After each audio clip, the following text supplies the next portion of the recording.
നിങ്ങളെ നരകത്തിൽ പ്രവേശിപ്പിച്ച കാര്യം എന്താണ് എന്ന് ചോദിക്കുമ്പോൾ അവർ കൊടുത്ത ഉത്തരം ഖാലു ലൻ നകു മിനൽ മുസല്ലീൻ, ഞങ്ങൾക്ക് നിസ്കരിക്കുന്ന ശീലം ഉണ്ടായിരുന്നില്ല എന്നാണ് അവർ കൊടുക്കുന്ന ഉത്തരം.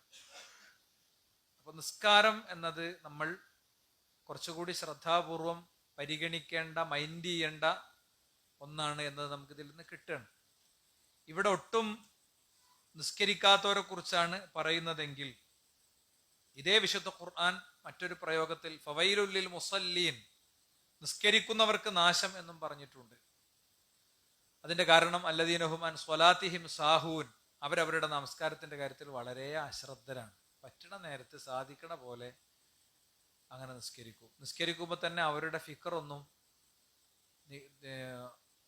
നിസ്കാരത്തിൽ നിൽക്കുന്നില്ല, അതങ്ങനെ പറന്നു പോവുകയാണ്, എങ്ങോട്ടാണെന്നില്ലാതെ പറന്നു പോവുകയാണ്. അപ്പൊ രണ്ടാമത്തെ ഒരു തരം നഷ്ടക്കാരെ പറ്റി പറഞ്ഞു. ഒന്ന് നിസ്കരിക്കാത്തവര്, രണ്ട് നിസ്കരിക്കുന്നുണ്ട് പക്ഷെ അതിന്റെ ഉപകാരം കിട്ടുന്നില്ല, അശ്രദ്ധരാകുന്നവര്.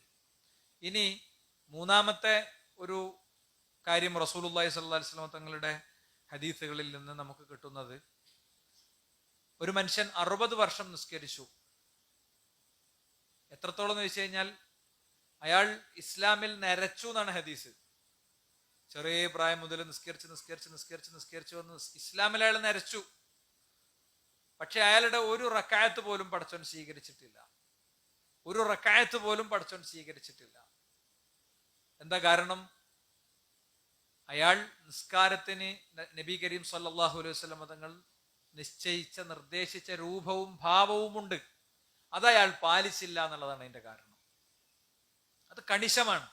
അപ്പോ നമ്മൾ നിസ്കാരത്തെ മൈൻഡ് ചെയ്തിട്ടുണ്ടോ എന്നുള്ളതാണ് നമ്മുടെ ഇന്നത്തെ ഒന്നാമത്തെ പോയിന്റ്.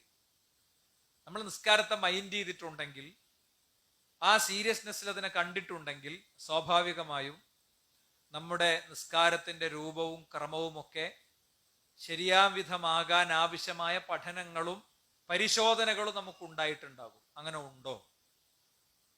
ഒരു ആത്മപരിശോധന നടത്തുകയാണ് നമ്മൾ.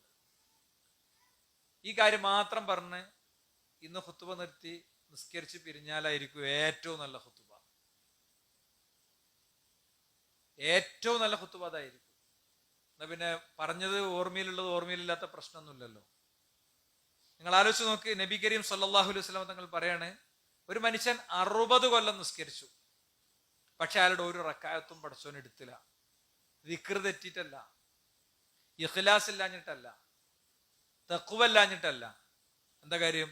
അയാളുടെ നമസ്കാരത്തിന്റെ രൂപത്തിൽ ഉള്ള പ്രശ്നമാണ്. കാരണം റസൂലുള്ളാഹി സ്വല്ലല്ലാഹി അലൈഹി വസല്ലം തങ്ങൾ എങ്ങനെയാണ് നിസ്കാരം പഠിപ്പിച്ചത്? ജിബ്രീൽ അലൈഹിസ്സലാം വന്നു, പ്രവാചകനെ നിസ്കരിച്ച് കാണിച്ചു കൊടുത്തു, ശരിക്കും നിസ്കരിച്ചാൻ കാണിച്ചു കൊടുത്തു. അത് പ്രവാചകൻ സ്വല്ലല്ലാഹി അലൈഹി വസല്ലം തങ്ങൾ പഠിച്ചു. എന്നിട്ട് പറഞ്ഞു, സ്വല്ലു കമാ റഅയ്തുമൂനി ഉസല്ലി, ഞാൻ എങ്ങനെയാണോ നിസ്കരിക്കുന്നത് അങ്ങനെ നിങ്ങളും നിസ്കരിക്കണം. അപ്പൊ അതുകൊണ്ട് നിസ്കാരം എന്നത് ഒരിക്കലും ഒഴിവുകഴിവുകളില്ലാത്ത ഒന്നാണ്. ആർക്കാണ് നിസ്കാരത്തിൽ നിന്ന് ഒഴിവുള്ളത്? 3 വിഭാഗത്തിന് മാത്രമാണ് നിസ്കാരത്തിൽ നിന്ന് ഒഴിവുള്ളത്. ഒന്ന് അൽ മജ്നൂൻ, ഭ്രാന്തനായ വ്യക്തി. ഏതുവരെ? ഹത്ത യുഫീഖ്, അവന്റെ ഭ്രാന്ത് മാറുന്നത് വരെ. ഒരാൾക്ക് ഭ്രാന്താണ്, അയാൾക്ക് നിസ്കാരം ഫർളില്ല. എന്നാൽ അയാൾക്ക് ഭ്രാന്ത് എപ്പോ മാറിയതിന്റെ അടുത്ത വക്തിനോ അവന്റെ അടുത്ത് പോയിരുന്നിട്ട് വളരെ സ്നേഹപൂർവ്വം അവനെ പറഞ്ഞ് മനസ്സിലാക്കിയിട്ട് നിസ്കരിപ്പിക്കണം എന്നാണ്. ഹത്ത യുഫീഖ്, അയാൾ ഭ്രാന്തിൽ നിന്ന് പോകുന്നത് വരെ. വസ്സബി ഹത്ത യബ്ലുഗൽ ഹുലൂം, ഒരു കുട്ടി അവന് പ്രായപൂർത്തിയാകുന്നത് വരെ, പ്രായപൂർത്തിയുടെ അവസ്ഥ എത്തുന്നത് വരെ അവനെ സംബന്ധിച്ചിടത്തോളം നിസ്കരിച്ചിട്ടുള്ള കുറ്റമൊന്നും കിട്ടൂല. പക്ഷേ റസൂലുള്ളാഹി സ്വല്ലല്ലാഹു അലൈഹി വസല്ലം തങ്ങൾ പറഞ്ഞു, 7 വയസ്സാകുമ്പോൾ മുതൽക്ക് അത് പരിശീലിപ്പിച്ച് തുടങ്ങണം. 10 വയസ്സാകുമ്പോൾ അവനൊന്ന് നിർബന്ധിക്കണം. നിസ്കരിച്ചിട്ടില്ലെങ്കിൽ പിന്നെ ചെറിയ അടിയൊക്കെ കൊടുക്കണം. ഈ അടി വില ഉണ്ടാകപ്പോഴേ ഉള്ളൂ. കണ്ടതിനും കേട്ടതിനും നോക്കിയതിനും പറഞ്ഞതിനൊക്കെ കൊട്ടണ ചില രക്ഷിതാക്കളുണ്ട്. ഓല് കൊട്ടിയാലും മക്കൾക്ക് തച്ചത് ഫീൽ ചെയ്യൊന്നുമില്ല. അതിങ്ങനെ അവിടെ സ്ഥിരം നടക്കുന്ന ഒരു പരിപാടിയാണ്. മൂപ്പര് കുറെ ഒച്ചടും, പിന്നെ ഒന്ന് വന്നാണ്ട് ഒരു കൊട്ടു കൊട്ടു, എന്നിട്ട് ഉമ്മ വന്നാണ്ട് കുറച്ചൊരു ഒഴിഞ്ഞേരും. ഇവിടെ സ്ഥിരം ഉണ്ടാണോ ഒന്നല്ലേ എന്നാ വരിക. അപ്പം അതിമണ്ടൊക്കെ ആ അടി എങ്ങനെ നടക്കാം ഹദീസുകളിൽ ഉണ്ട് അല്ലെ? ആ അടി എങ്ങനെ, അത് ഒരിക്കലും മുറിയാകുന്ന അടിയല്ല, അത് ഒരു രോഷപ്രകടനാണ്. നീ എന്താ മോനെ ഇങ്ങനെയല്ലല്ലോ ഉപ്പാന്റെ കുട്ടി ആകേണ്ടത്. അല്ല അടിച്ചിട്ട് കയ്യും കാലം മുറിക്കുന്ന പരിപാടി അല്ല അത്, യാതൊരു സംശയമില്ല. അപ്പൊ കുട്ടി ഇനി ഉറങ്ങിയ ആള്, ഉറക്കത്ത് പൊട്ടിയ ഒരാളുണ്ട് ഉറങ്ങി. ആ ഉറങ്ങണ ആൾ എന്ത് ചെയ്തിട്ടുണ്ട്? അയാൾ ഉണരാൻ ആവശ്യമായ കാര്യമൊക്കെ ചെയ്തിട്ടുണ്ട്. അയാൾ 2 അലാമൊക്കെ വെച്ചു, വിളിക്കാനൊക്കെ ഏർപ്പാട് ചെയ്തു. പക്ഷെ അയാൾ 2 ദിവസം കിടന്നുകൊണ്ട് ഉറങ്ങി വിചാരിക്കുക. അയാളെ സംബന്ധിച്ചിടത്തോളം ആ ഉറക്കത്തിലായിരിക്കെ അതിൽ ഉണരാൻ ആവശ്യമായ ക്രമീകരണങ്ങളൊക്കെ ചെയ്തിട്ടും ഉറങ്ങിപ്പോയ ആളാണെങ്കിൽ ഇനി ആ ഉറക്കത്തിൽ ആൾ മരിച്ചു പോയാലും അയാൾക്ക് നിസ്കരിക്കാത്തതിന്റെ കുറ്റം കിട്ടൂല. പക്ഷെ ഉണർന്ന സുബഹി പോയി, ളുഹ്റ് പോയി ഒക്കെ നിസ്കരിക്കണം. ഇസ്ലാമിൽ ഖലാ എന്ന് പറയുന്ന സാധനം അപ്പോഴുള്ളൂ.